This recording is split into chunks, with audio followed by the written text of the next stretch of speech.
So, hi guys! Kumusta na? Anong balita? Kung meron kang bali-balita dyan, kung anong mga nababalitaan mo sa paligid-ligid, i-comment mo lang yan at pag-uusapan natin yan next time. Pero sa ngayon, ako munang magbibigay sa inyo ng mainit-init na chismis. Ay, grabe naman kasi. Maraming salamat dahil kusang lumalapit sa akin ang mga hot topic. Okay, so ito ngayon. Pero syempre, bago ang lahat, don't forget to support and subscribe Kuya Val Santos Matubang, Atid na Vlog Kalingap Rab, at sa lahat ng Team Kalingap. Syempre guys, salamat sa suporta at pagmamahal nyo sa aming mga Kalingap Reactors. So dahil ayaw nga nila sa collab ngayon ni Kalingap Ido with Bridget, ang iba sa mga solid EDSI fans, EDSI, na hindi pa maka-move on ay talagang magpapaulan sila ng yellow at green heart sa premiere or sa live ni Kalinga Pido. Tama ba? Tama pa ba ito?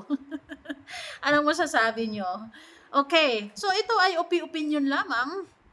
Ito lang din ang sa akin. Maaring mag-disagree kayo or pumanig kayo sa akin. Okay lang. I-comment nyo din kung ano ang saloobin nyo sa mga ginagawa ng mga sulit supporters ni Kalingap Ido na ito yung ginagawa nila ngayon. Nag-real talk na nga si Kalingap Ido nung nakaraan.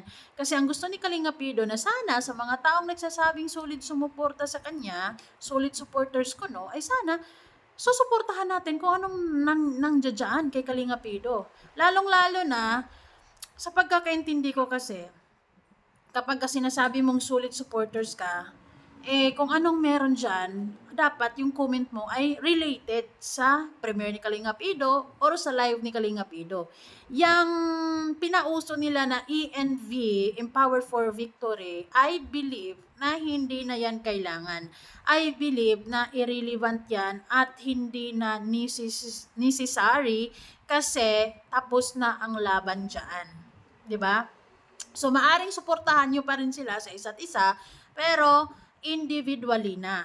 Yung tipong kapag kung ano mang napapanood nyo kay Kalinga Pido, yung comment nyo dyan bilang suporta kay Kalinga Pido, ay patungkol lang sa kung ano nakikita nyo dyan kay Kalinga Pido. Diba? Like for example, ang premiere niya kanina is patungkol sa pabahay niya kay Early, update. Dapat yung comment nyo, hindi puro green heart, yellow heart, A and B Empower for Victory. Kasi hindi naman na yan related. 'Di ba? Dapat ang comment is related sa kung anong topic dyan ni Kalinga Pido. Kaya nga nag-real talk siya kasi alam mo yon yung nagla-live siya dyan para mag-update sana kung ano mang gusto niyang i-update. Pero nag-away-away na yung mga fans at ano na sila sa kung anong kulay ng heart nila. 'Di ba? Kasi lagi nating intindihin, guys, kung andyan kayo sa premiere or live ni Kalinga Pido, ang subject dyan ay si Kalinga Pido lamang at ang mga beneficiaries niya. Labas na yang kung ano man ang ginagawa niya sa channel ni Kalinga Prab. 'Di ba? Yan ang pagsuporta ng sinasabing sulit.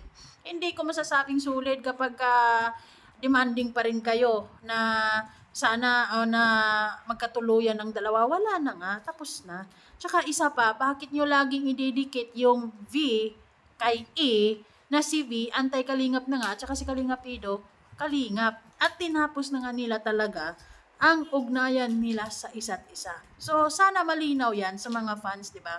Pero kung hindi naman talaga mapipigilan, ito naman, may mga live naman sila, may mga nagla-live naman para sa mga solid EDSI pa rin na hindi pa rin nila matanggap kung ano ang mga ginagawa ni Kalinga Pido ngayon sa pagpasok niya ng new chapter. Okay lang yon, pero hindi yan dapat sa live ni Kalinga Pido. 'Di ba? Isipin nyo, nag-copy-paste pa ni Madam. Bless, pakisabi ganito, i-comment sa live A and B, Empower for Victory. Wala nang victory dahil tapos na. 'Di ba? End of story na nga ni. Yon. 'Di ba?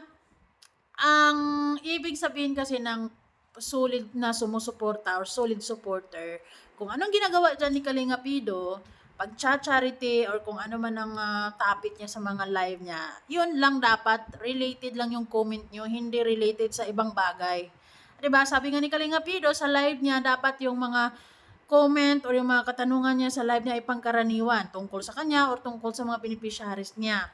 Kung tungkol naman sa vlog ni Rab, doon yan sa vlog ni Rab. Yang mga ENV na yan, Empower for Victory, maaring pwede yan sa iba, sa kay Kalinga Prab. Pero kay Kalinga Pido na kahit nandoon sa kay Kalinga Prab, lalo na sa totoo lang dahil si Kalinga Prab mismo ay nagsasabi na tapos na ang EDC. Kalimutan nyo na ang EDC guys dahil tapos na ang kabanata ng EDC. Wala na yang ANV, Empower for Victory. Wala na yan, malabo pa yan sa sabaw ng pusit sa totoo lang. Pero kung hindi talaga enough to convince these supporters na wala na talaga, ay pwede naman yan sila sa ibang live. Pero disrespectful yan sa live ni Kalinga Pido or sa premiere ni Kalinga Pido, yung mga ganyang mga comment. 'Di ba? It's giving demanding, it's giving, sabi nga ni Kalinga Pido, nakakasakal. Kasi ayaw lang talaga niya mag-real talk dyan. Kasi syempre ayaw na rin niya madadrag yung pangalan niya kay V.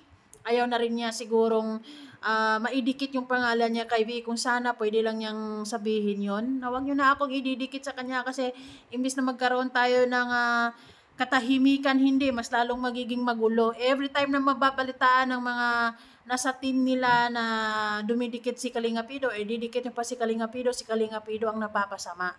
Kaya pwede, tama na. Bigyan natin ng kalayaan ng isa't isa. Pwede kayong sumuporta sa dalawa, pero individually. 'Di ba? Wala na yung Empower for Victory dahil wala kailanman ay tapos na yung victory nila sa 2 taon. Yung 2 taon na pagsasama nila na sumakses yung love team nila, yun victory yun. Pero sa ngayon, wala na, tapos na. Nag-i-start na nga si Kalinga Pido ng bagong chapter, ng bagong kabanata. 'Di ba? Sana yun yung maintindihan natin, sana yun yung makikita natin, hindi yung kung ano pang mga nangyayari sa nakaraan na ayaw na nga nila. Kasi si Kalinga Pido lang din naman ang madidiin dyan, mababash, 'di ba? Napapahiya pa nga kasi yung iba ay sumusobra din yun, kung sobra din sila kung mag-comment patungkol sa mga bagay-bagay na yan. 'Di ba? So, ayun, sa premiere ni Kalinga Pido, sa live ni Kalinga Pido ay talagang hindi na yan kailangan pa dahil tapos na nga. Pero siguro sa tamang panahon ay magsisink in din siguro sa kanila na yung pinaglalaban nila ay tapos na talaga. Sa ngayon, baka kulang pa ang 5 buwan or 6 na buwan para para matanggap nila ang katotohanan. 'Di ba? Hindi pa totally bukas ang nila isipan para makita nila na it's over, it's done. Kasi nakakaawa din naman si Kalinga Pido kung palagi nating ipipilit sa mga bagay-bagay na isipin nyo, ipipilit nyo yung tao na ayaw nga ng pamilya sa kanya. Diba? Ang labo, nakakaloka.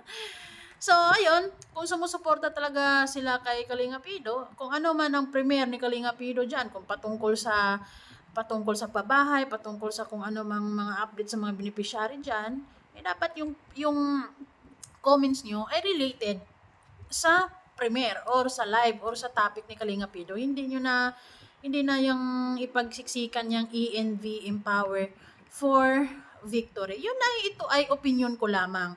Kasi sa live ni Kalinga Pido yan 'di ba? Yang real talk ni Kalinga Pido nung nakaraan, grabe na yan kung hindi nyo pa yun makukuha. 'Di ba? Pero syempre, ayaw niya yung paulit-ulit siyang magaganon, 'di ba?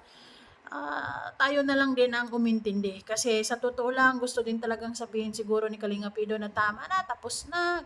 Bigyan nyo naman ako ng kalayaan, bigyan nyo naman ako ng ng freedom, 'di ba?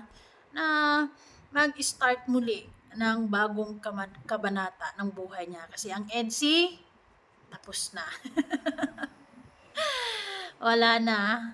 At yon ang realidad talaga kahit anong gawin natin. Gustuhin man natin na sila ang forever, pero sila na mismo ang gumive up sa forever. Kaya wala tayong magawa. Kaya naman, irespeto ang ayaw na at tuloy tayo sa new chapter. At sige lang, life must go on para kay Kalinga Pido. Syempre naman. And syempre para kay Beyonce, siya na rin bahala sa kung anumang mga gagawin niya dahil solo flight naman na siya.